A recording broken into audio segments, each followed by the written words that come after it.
Olá, pessoal do Podcast PL. Hoje a gente tem o prazer de ser recebido na casa da Sheridan.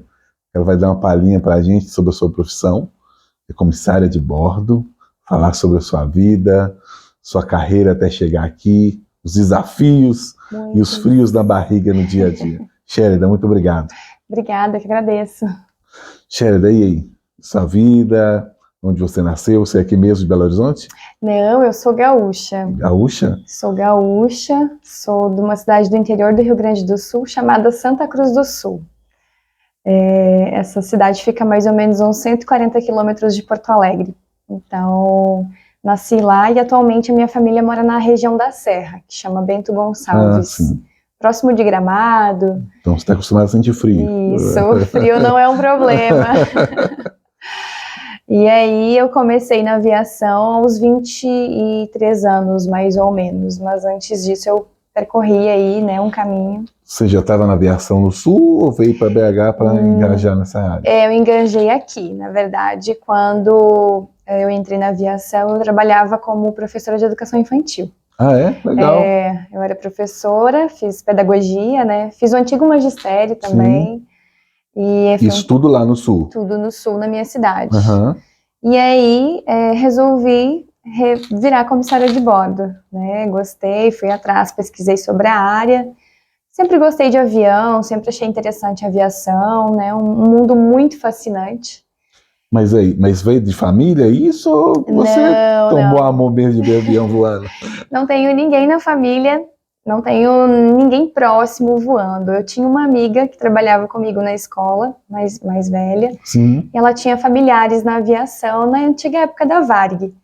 E aí ela falava, me incentivava, falava como era, né, o mundo da aviação, até que eu resolvi pesquisar e ir atrás por conta própria. Sim. Aí foi então que eu visitei uma escola de aviação na região metropolitana de Porto Alegre e me matriculei e ingressei no curso, isso em 2013. Mas esse já era o desejo desde antes, quando era aluna, ou depois virou professora que você começou a gostar mais? Foi depois. Eu sempre gostei de avião, sempre achei interessante, mas eu nunca tinha ido atrás, saber mais do assunto, como era essa área, como seria dentro da profissão. Então, depois que eu fui, gostei, eu me encantei. Desde o momento que eu conheci a escola de aviação, eu já achei muito bacana, assim, as oportunidades que eram oferecidas e, enfim, acho que é uma carreira muito diferente, né? É muito diferente. Então... E como começar na área? Como é que você procurou? Quais os primeiros passos a dar? Então, procurei uma escola referência de aviação, tive boas indicações, né, lá no Rio Grande do Sul.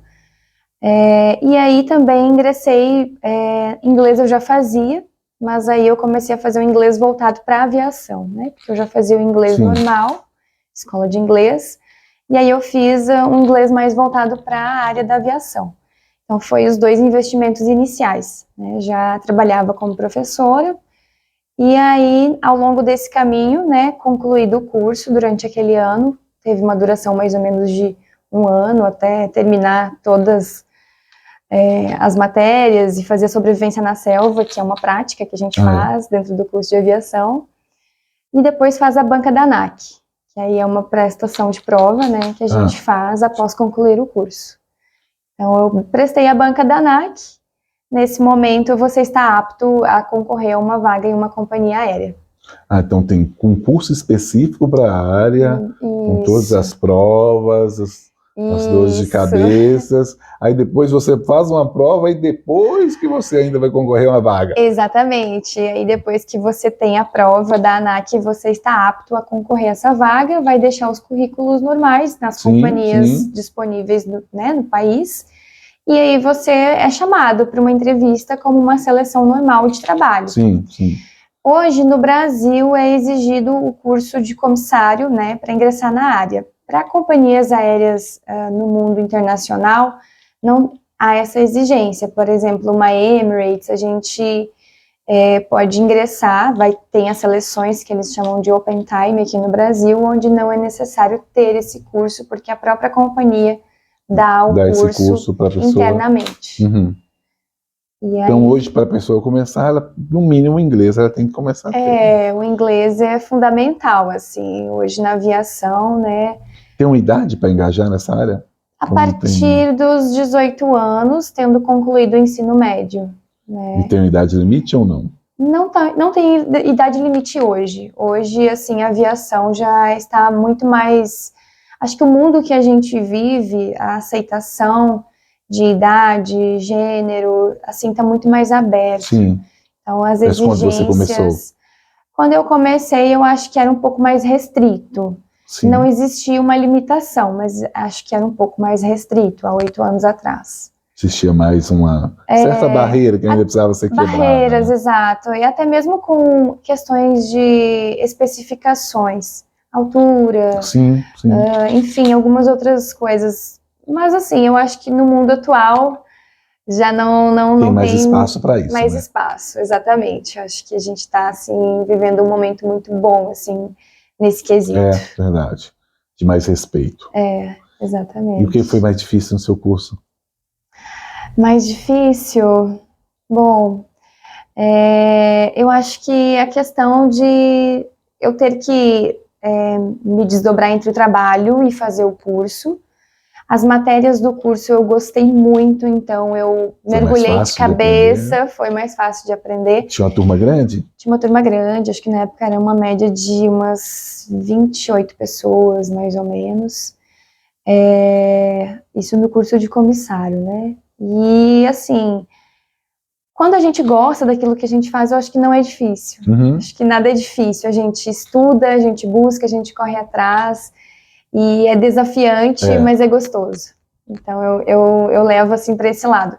Tem gente que fala às vezes que tem um pouco de dificuldade de navegação aérea, cálculo, alguma coisa assim, que também cai. A gente estuda meteorologia dentro do curso, que é uma coisa bem interessante. É mesmo.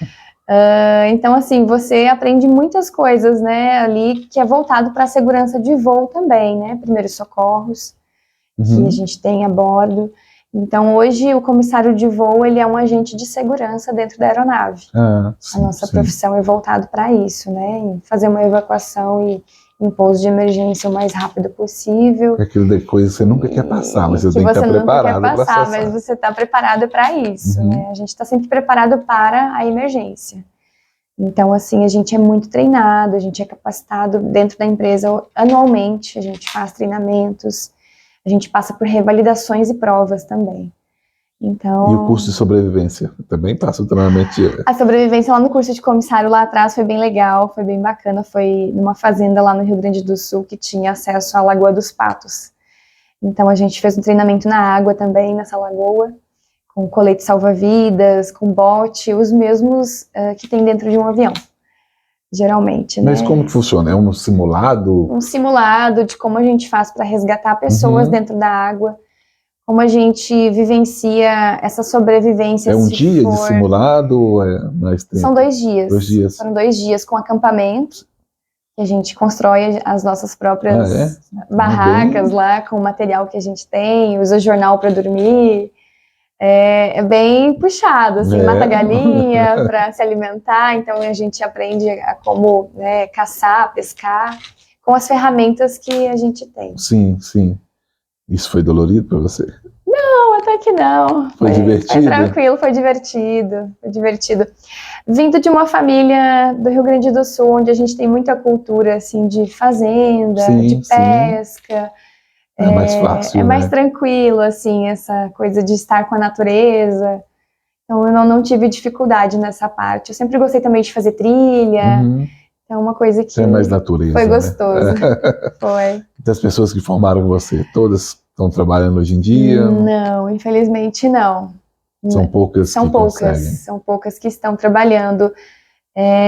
Assim, é um mercado que é bacana, mas ele é bem concorrido, né? A gente tem hoje turmas formando no Brasil todo, e a gente tem aí hoje 3 companhias aéreas. Sim, que praticamente tomam conta do céu do Brasil, né? Que estão atuando, né, dentro do Brasil. Claro que tem pessoas que fazem formação para empresas particulares, aviação, né, que não é a comercial, Mas a gente geralmente foca em voar na aviação comercial, Sim. que geralmente todo mundo gostaria, né, Sim. de estar dentro. E em pouco tempo a gente passou por uma crise, querendo ou não, na área da aviação, né? Acha bem remunerado por esse trabalho todo que dá para se formar? Então, eu acho que pelas exigências, né, pelo tempo também de curso que não é tão longo, né, quanto uma graduação, algo assim. Ter graduação hoje para entrar no mercado é um diferencial, sim. Como, né, outros cursos da área, mas eu acho que comparado ao mercado ainda Vale muito a pena. válido. Pelo mercado que a gente vive hoje, né? A aviação já teve, assim, dias melhores, momentos, né, que a gente fala, os anos dourados, mas a gente ainda hoje consegue, né, trabalhar, ter uma remuneração, fora os benefícios que a gente tem também de família, poder voar com a gente, enfim, que é bacana também. Seu primeiro voo deu frio na barriga? Não, é agora. Então, como comissária, sim, senti bem ansiosa. Porque antes é normal, você tá ali para ser um atendida, passeio, depois né? você vai ser atender as pessoas, aquela responsabilidade. Exato, os olhos voltados para você, né? A gente tem o primeiro voo solo e a gente tem o primeiro voo com o instrutor de voo dentro da companhia, porque a partir do momento que você ingressa na aviação, você tem ali um treinamento interno, onde você fica em torno de uns 2 meses fazendo instrução de voo, fora a parte teórica, né, que faz antes. Então passa por avaliações, por provas, e aí faz essa instrução de voo com um instrutor. Depois que você está apto com esse instrutor, passou pelas avaliações que a gente chama de cheques da ANAC, você está apto a fazer seu voo solo. Que aí é estar sozinho, né? Aí que a barriga dói, né? Aí você está pronto para encarar o desafio. Mas foi muito legal, assim, foi muito bacana. Eu me senti, assim, muito feliz no primeiro realizada, voo. Né? Realizada. Apesar da ansiedade, que é natural. Sim, normal. Mas muito realizada. Acredito que dá ansiedade até hoje ainda, né? Dependendo do voo, a gente fica mais ansiosa. Já passou muito perrengue nesses 8 anos? Algumas emergências, né, que a gente tem a bordo que são mais suscetíveis a acontecer, que passageiro, né, clientes que passam mal, que a gente precisa às vezes pousar em emergência, já tive convulsão a bordo, então assim, emergências desse tipo. Sim. Nada relacionado assim tão grave à segurança de voo. Algumas turbulências, mas já vou avisar, a turbulência não cai avião. É um desconforto, pode machucar se não tiver de cinto de segurança, né? Mas geralmente os pilotos fazem o máximo para desviar e pegar uma rota melhor, para que a gente tenha o maior conforto possível dentro da aeronave. Eu queria ver você explicando, eu não sei quantos metros de altura, que turbulência não cai avião no momento de turbulência do passageiro, né? Então, é um momento de tensão, né? Todo mundo fica olhando pra gente. Ainda mais para ter medo de subir de elevador, né? As pessoas têm medo de turbulência, mas eu acho bem natural, né? Porque dependendo da turbulência, realmente assusta, né? Parece que tá na montanha-russa. Mas, assim, não cai avião e não é um problema grave, assim, dentro do que a gente é treinado e capacitado para enfrentar. É comum, no final das contas. É comum, exato. Já tive algumas emergências no sentido de, antes de decolar, deu uma falha de motor, algo assim, mas que foi revisado, e a segurança em primeiro lugar. Na aviação, assim, na companhia que eu trabalho hoje, a segurança é um dos valores principais, assim. A aviação, na verdade, é o transporte mais seguro que existe. Aviação. Dá mais medo, mas é mais seguro ainda. É mais seguro, ainda é mais seguro. Qual voo que você achou mais longo? Tem aqueles voos cansativos mesmo? Quando eu fazia viagens internacionais, né, pela companhia, a gente fazia voos para a Europa, para Lisboa e Porto. Então, são voos que davam, na média, de 9 horas e meia, 10 horas de voo. E assim, é um voo que ainda não é tão longo, né? Tem voos mais longos. Mas, assim, são voos gostosos de fazer. é um outro modo de operar também, porque a gente faz com uma tripulação composta, então a gente consegue fazer um revezamento de descanso, a gente tem essas pausas, né, durante o voo, diferente da aviação nacional, né, que a gente tem ali as jornadas diárias Sim. interruptivas. São quantos voos mais ou menos você faz por jornada de trabalho? A gente tem hoje, no máximo, 5 pousos diários, né, decolagens e pousos. Uhum. Então, para a tripulação nacional simples, que a gente hoje tem 3 categorias, que é a tripulação simples, que atua geralmente na nacional, tripulação composta para voos internacionais e tripulação de revezamento para voos internacionais maiores, que é, por exemplo, um voo da Emirates que sai de Guarulhos para Dubai. É um voo aí que tem uma média de umas 16 horas, se eu não me engano. Então, precisa fazer um revezamento, sim, né? Maior, né? Maior, então tem mais gente trabalhando.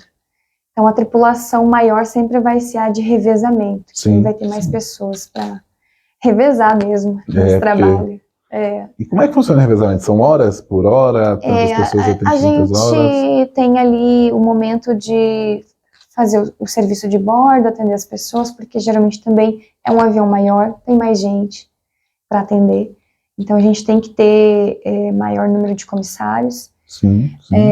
Então, a gente acaba fazendo o quê? A gente atua, né, no momento de servir aos clientes e depois a gente faz um descanso, onde alguns permanecem acordados, atendendo aos pedidos que eventualmente chegam após, e também para fazer rondas dentro do avião, até para ver se está tudo bem, né, com todo mundo. São então 16 horas, mas tem pouco tempo. A gente tem essa função a bordo, e nesse momento a gente acaba também tendo pessoas que estão descansando. Então, enquanto uns estão ali atuando, alguns descansam e depois revezam. Vamos fazer esse revezamento. Exato. Aí, para pouso, todo mundo acordado, todo mundo... Quando você faz um voo assim, por exemplo, de 9, 16 horas, chegando no desembarque, você permanece durante um dia para descansar? Então, a gente tem aí as horas de descanso. Quando fazia os voos internacionais, era numa média de 24 horas naquele local, descansando, né? Sim. Hoje mudou um pouquinho, a gente está aí com jornadas aí que tem um descanso que é mínimo 12 horas, mas quando é internacional, geralmente dá um pouco mais. Sim. Mas dentro do Brasil, que é a escala hoje que eu mais faço, né? Porque a internacional fazia quando eu era na base de Campinas, e hoje eu sou de Belo Horizonte. Mais uma vez, porque eu fui voar lá na base de Campinas, então eu morei aqui, depois eu morei lá e voltei para cá. E quais são os desafios da sua profissão? Olha, estar longe de casa, óbvio, né, a saudade, a família, eu acho que isso é uma coisa que, dependendo, pesa mais. Mas ao mesmo tempo, quando eu tenho as folgas, eu tenho tempo de qualidade com aqueles que eu amo. Então Sim. Eu tento aproveitar o máximo possível os dias que eu estou em casa. Visito a minha família no Rio Grande do Sul também, com uma certa frequência. Visito, né, as pessoas que eu gosto aqui em Belo Horizonte também, tenho muitos amigos aqui, familiares. Então, assim, eu acho que hoje, assim, é um desafio grande essa questão aí da distância. De estar longe ainda, de estar longe. E horários, né? Eu acho que tem toda essa questão também da dinâmica da aviação, pela questão de a escala, ela nunca sai assim, hoje eu vou voar só pela manhã, esse mês vai ser só pela tarde, é dinâmico.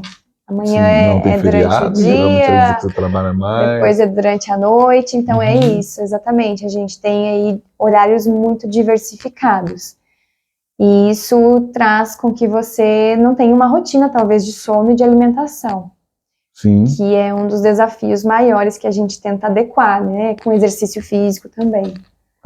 Geralmente os hotéis que a gente vai tem academia, né? Tem um acesso legal para descanso também, área de lazer, mas a gente tenta aliar a vida mais saudável possível dentro das possibilidades que a gente tem aí na aviação. Porque parece que não, mas é um serviço físico, né? Acaba cansando muito fisicamente e mentalmente, né? Sim, com certeza. Principalmente porque a gente está num ambiente pressurizado. Isso. Né? Então, esse sobe e desce, se você for, né, parar para ler algum artigo de medicina aeroespacial, que é muito interessante também, a gente tem aí os males da despressurização e da pressurização, né? E você acaba passando por isso constantemente, E né? a gente tem aí, né, essa questão de inchar o corpo, ter uma retenção de líquido, né, dependendo do voo que eu faço. Eu até chego e falo, nossa, hoje cansei, trabalhei, porque a barriga tá inchada. Mas é isso, assim, tem essa parte aí que a gente enfrenta, né? Mas no mais a gente tenta buscar e associar uma rotina de vida bem saudável, né? Com o que a gente E o que você pensa do seu futuro, daqui em diante? Bom, tem pouco tempo, você é casada, né? A gente, eu e o Vitor estamos juntos há 4 anos, 5 anos, faz agora esse ano em outubro, 1 ano de casado, oficial, e eu formei em administração de empresas, né? Além de já ser professora antes, fui comissária. Pelo jeito você gosta de desafio mesmo. Gosto, fiz durante a aviação administração de empresas e ao mesmo tempo durante a pandemia tive um olhar para psicologia. E aí foi uma área assim que também me encantou, que eu gosto muito, e estou hoje no 6º período. E quando eu estava concluindo a administração de empresas à distância, eu ingressei na psicologia. Nessa época eu peguei uma licença da empresa, onde eu fiquei nos primeiros anos ali da psicologia mais focada nisso, e trabalhei com meu marido. E aí na área administrativa. Psicologia é bem diferente do que você faz. Então, essa coisa de trabalhar com pessoas, a gente tem um acesso muito grande. Hoje, por exemplo, dentro da aviação, eu sou líder de equipe, né? Que algumas companhias aéreas chamam de chefe de cabine. Sim. Então, na administração, eu tive muitas disciplinas voltadas para gestão de equipe, gestão de empresas, de RH, de pessoas, que é uma coisa que eu gosto. Sempre trabalhei com pessoas. Né? Tem facilidade. Então, eu tenho facilidade em trabalhar com pessoas, em ter essa coisa da escuta, né? Que eu acho que a paciência também na aviação. Tem que ter, da aviação.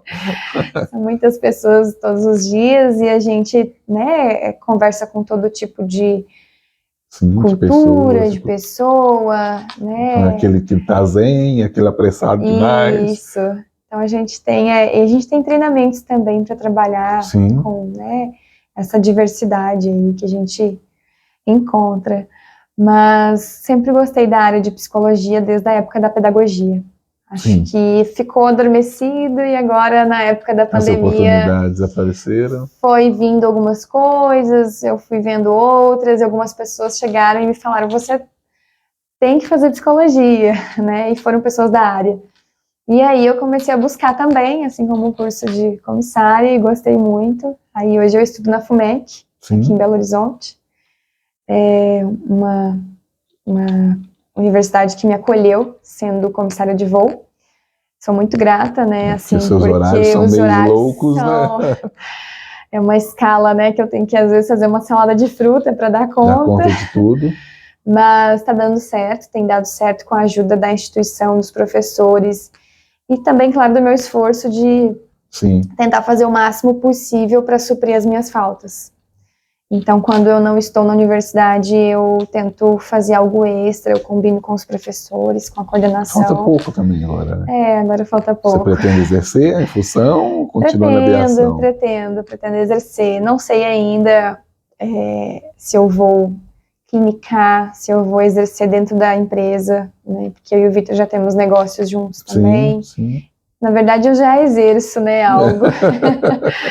Já cuido dessa parte de pessoas com ele, junto com ele. Na área administrativa. Na área administrativa, na área de contratação, né, de seleção de pessoas, é o que faço. E a gente trabalha junto, assim, desde a pandemia, eu e ele, a gente tem essa parceria, assim, apesar das áreas serem diferentes, né? Elas se completam. Porque ele acaba focando muito na parte médica, na parte, né, de estar lá atendendo o paciente, mas tem essa parte burocrática também, E né? a parte chata fica para você, né? A parte financeira, a parte da compra, a parte do plano de saúde, a parte, né, também dos funcionários, enfim. Claro que a gente tem nossos braços direitos que ajudam, Sim, né, sim. as pessoas que trabalham conosco de muita confiança, mas é desafiador e é gostoso, gostoso. Faço muitas coisas ao mesmo tempo. Tô vendo, você mexe muito com tudo, tá louco? Bastante coisa. Filhos, pretende ter? Pretendo. A gente tem planejado isso, já está na lista dos desejos futuros. Ainda estamos aí finalizando alguns projetos que a gente tem. E aí, mas assim, ainda vai levar aí um tempinho, mas a gente pretende sim. Hoje dentro da aviação, tenho colegas que têm filhos, né, que trabalham voando e têm filhos, mas tem uma rede de apoio muito boa, onde consegue, né, trabalhar. Não, você consegue conciliar isso tudo, e filhos vai ser tranquilo para você. Os filhos. Então, assim, eu não sei se eu, né, gostaria de permanecer no voo depois de ter filhos, não sei, eu ainda não tenho essa certeza. Mas é possível, tenho colegas que têm, e a gente tem aí alguns benefícios que, pelo aeronauta, a gente consegue, quando engravida, a gente para de voar, né, a gente fica 9 meses afastado, período da gravidez todo, e aí depois a gente ainda ganha os 6 meses de licença maternidade. Bacana. Então tem uma boa assessoria, né? E quando retorna tem uma escala especial, que é a escala mãe, né, que é a escala para amamentação. Então a gente fica 1 ano nessa escala amamentação, onde a mãe só pode voar 6 horas de jornada, ela pode ter por dia, e ela sempre tem que dormir em casa, né? Então ela tem que ir e voltar todos os dias, não dorme fora. Ah, legal. Então são voos mais curtos, por exemplo, de Belo Horizonte ao Rio de Janeiro, Belo Horizonte para Vitória e volta. Tem uma assistência muito boa, São Paulo. Então a gente tem aí essa dinâmica após a maternidade que auxilia, né? Porque criança pequena também não é fácil.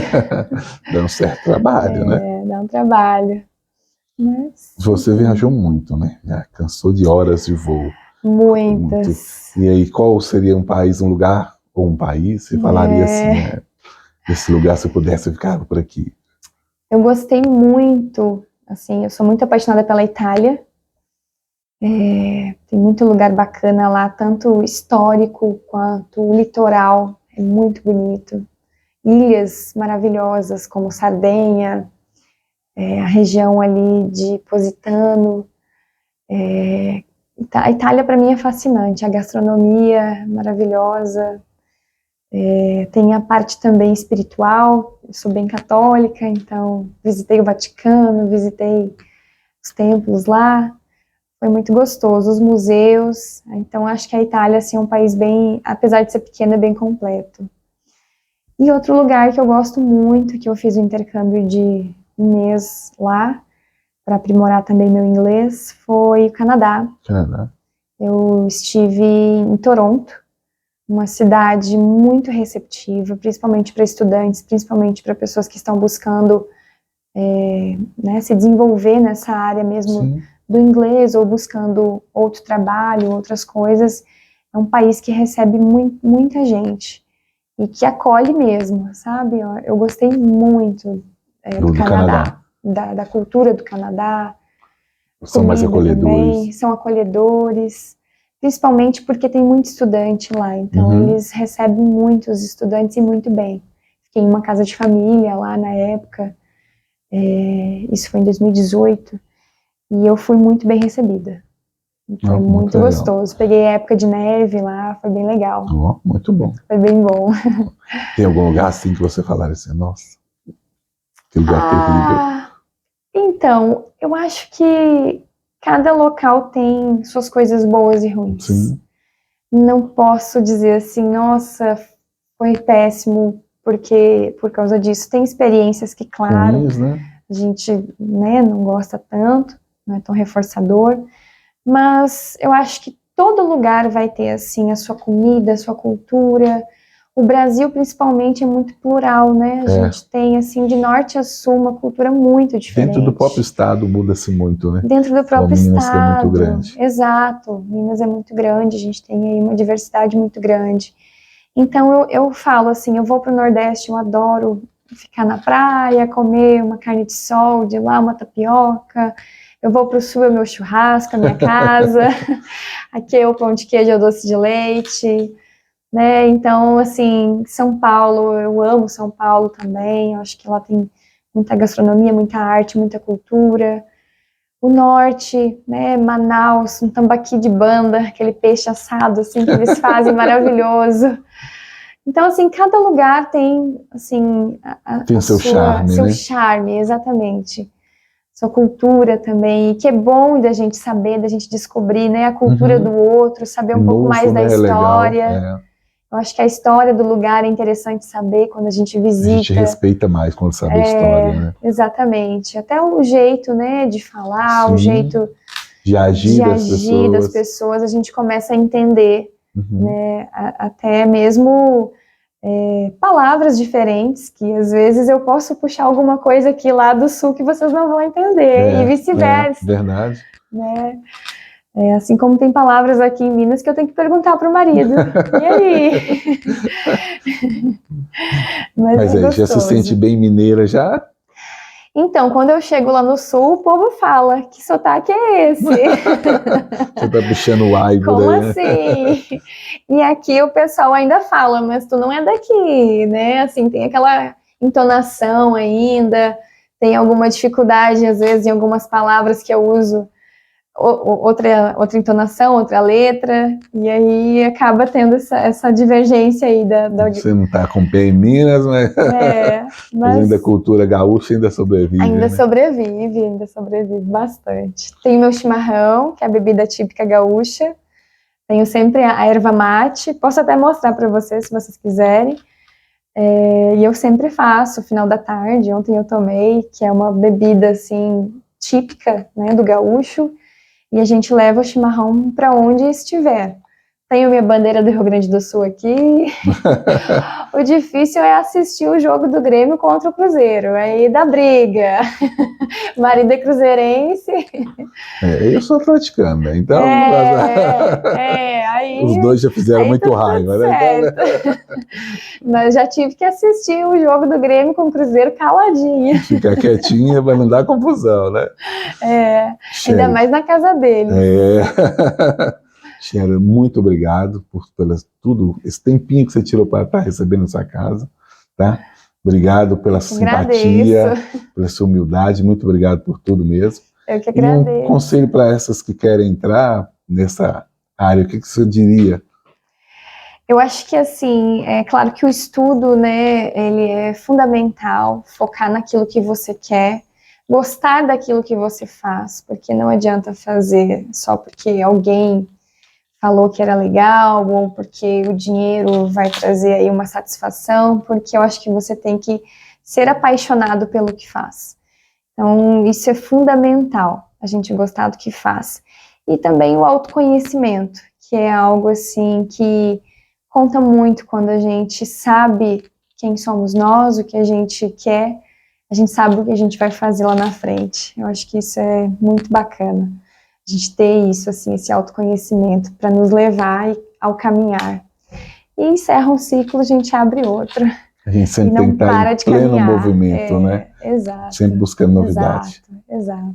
Sherry, mais vezes, muito obrigado. Obrigada. Tá? Prazeraço falar com você. Obrigada. Pela sua simpatia. Obrigada, vocês também.